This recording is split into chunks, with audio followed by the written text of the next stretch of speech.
ಬೆಂಗಳೂರಿನ ಹೆಣ್ಣೂರು ಬಾಗಲೂರು ಮುಖ್ಯ ರಸ್ತೆಯಲ್ಲಿ ಖಾಸಗಿ ಬಸ್ ಡಿಕ್ಕಿಯಾಗಿ 15 ವರ್ಷದ ವರುಣ್ ಎಂಬ ಬಾಲಕ ಮೃತಪಟ್ಟಿದ್ದಾನೆ.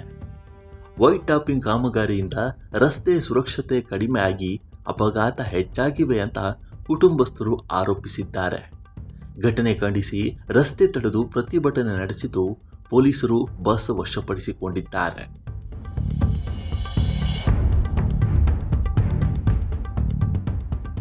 ಹೌದು, ಖಾಸಗಿ ಬಸ್ ಡಿಕ್ಕಿಯಾದ ಪರಿಣಾಮ ಬಾಲಕನೋರ್ವ ದಾರುಣವಾಗಿ ಮೃತಪಟ್ಟಿರುವ ದುರ್ಘಟನೆ ಹೆಣ್ಣೂರು ಬಾಗಲೂರು ಮುಖ್ಯ ರಸ್ತೆಯಲ್ಲಿ ನಡೆದಿದೆ.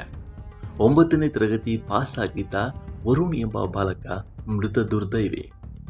ನೀರು ತರಲು ಹೋಗಿದ್ದ ಈತ ಮನೆಗೆ ವಾಪಸ್ ಬರುವಾಗ ಬಸ್ ಡಿಕ್ಕಿಯಾಗಿದ್ದು ಘಟನಾ ಸ್ಥಳದಲ್ಲಿ ಸಂಬಂಧಿಕರ ಆಕ್ರಂದನ ಮುಗಿಲು ಮುಟ್ಟಿದೆ.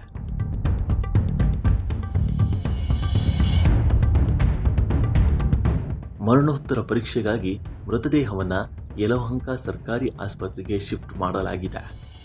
ಘಟನೆ ಸಂಬಂಧ ಖಾಸಗಿ ಬಸ್ನ ಹೆಣ್ಣೂರು ಸಂಚಾರಿ ಠಾಣೆ ಪೊಲೀಸರು ವಶಕ್ಕೆ ಪಡೆದಿದ್ದಾರೆ.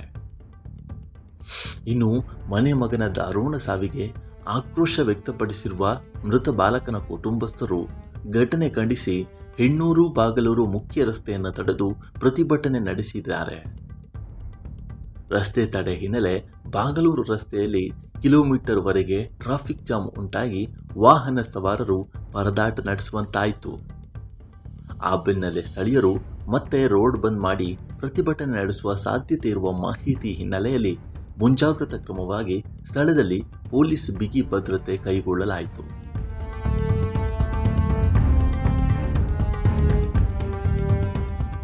ಇನ್ನು ಬಾಲಕ ವರುಣ್ ಸಾವಿಗೆ ವೈಟ್ ಟಾಪಿಂಗ್ ಕಾಮಗಾರಿಯೇ ಕಾರಣ ಅನ್ನೋ ಆರೋಪ ಕೇಳಿ ಬಂದಿದೆ. ವೈಟ್ ಟಾಪಿಂಗ್ ಕಾಮಗಾರಿ ಬೇಕು ಅಂತ ಯಾರು ಕೇಳಿದ್ದು? ನಮಗೆ ಬೇಕಾಗಿರಲಿಲ್ಲ. ಚರಂಡಿ ರೋಡ್ ಮಾಡಲು 1 ವರ್ಷ ಬೇಕು. ಅಲ್ಲದೆ ಕುಡಿಯುವ ನೀರಿನ ವ್ಯವಸ್ಥೆ ಊರಿನ ಒಳಗೆ ಬರಬೇಕು. ಅದನ್ನು ಬಿಟ್ಟು ಊರಿನ ಹೊರಗೆ ಮಾಡಲಾಗಿದೆ. ಇದರಿಂದ ಮಕ್ಕಳು ರೋಡ್ ಕ್ರಾಸ್ ಮಾಡಿಕೊಂಡು ನೀರು ತರಲು ಹೋಗ್ತಾರೆ.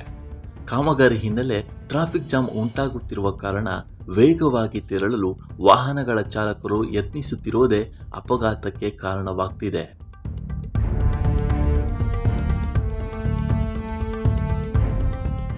ತಂದೆಗೆ ಆರೋಗ್ಯ ಸರಿಯಿಲ್ಲದ ಕಾರಣ ಮನೆಗೆ ನೀರು ತರಲು ವರುಣ್ ತೆರಳಿದ್ದ.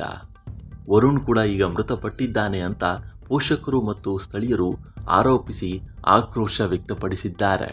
ಸರ್ಕಾರದ ಮತ್ತು ಸ್ಥಳೀಯ ಆಡಳಿತದ ಬೇಜವಾಬ್ದಾರಿಯಿಂದಾಗಿ ಇಂತಹ ಸಾವುಗಳು ಪದೇ ಪದೇ ನಡೆಯುತ್ತಿದೆ. ಜೊತೆಗೆ ಅತಿ ವೇಗ ಕೂಡ ಈ ಸಾವಿಗೆ ಕಾರಣ.